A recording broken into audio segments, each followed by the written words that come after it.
Pegawaian kalau udah peren mah kita pulang kita. Orang-orang pulang begawe disambut bini. Kita mah boro-boro cucian kita yang alunru kono, cucian kotor mulu. Rasa-rasa lindung lihat bocah diboncengin berapa yang kepinya kenceng banget. Entah ngebut atau bang tuh santai aja tuh kayak Pak Haji. Gitu tehnya Mas Aban Ari pulang begawe ngeliwatin jalanan itu lagi.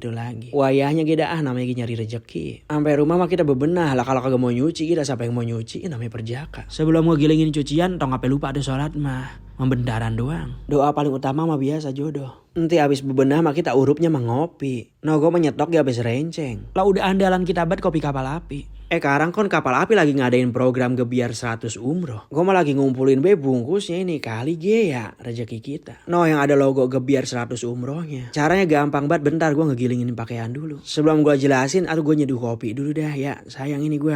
Bari nungguin pakaian pada digilingin kita uyup dulu dah tuh kopi kapal api. Gue mah kalau nyeduh kagak gue aduk. Jadi gedohnya deh cepet nenep. Catat buru nih cara mikut gebiar 100 umrohnya kapal api. Gampang banget tinggal ngumpulin 7 bungkus kosong kopi kapal api yang ada tanda gebiar 100 umrohnya. Jangan lupa isi data diri terus masukin ke amplop. Kirimnya ke PO Box Kapal Api JKT 10.000. Bisa juga di Dropbox di pasar-pasar tertentu. Kagak semua pasar ada. Saking telolo-lolohnya lo ngirim tong lupa itu amplop di lem. Jangan pakai nasi. Kurang kenceng. Ongkopanan amplop sekarang udah ada lem ya tuh kayak gitu tuh. Kalau pengen tahu info lengkapnya mah cek IG-nya ge.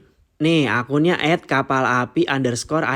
Siapa tahu itu jalan kita ya bakal umroh. Informasi terakhirnya mah 50 orang pertama udah pada diundi. Nah masih ada 50 orang lagi yang bakal diundi nyampe akhir Juni ini. Makanya buruan ngikutnya. Siapa tahu rezeki kita insya Allah bisa umroh bareng kapal api.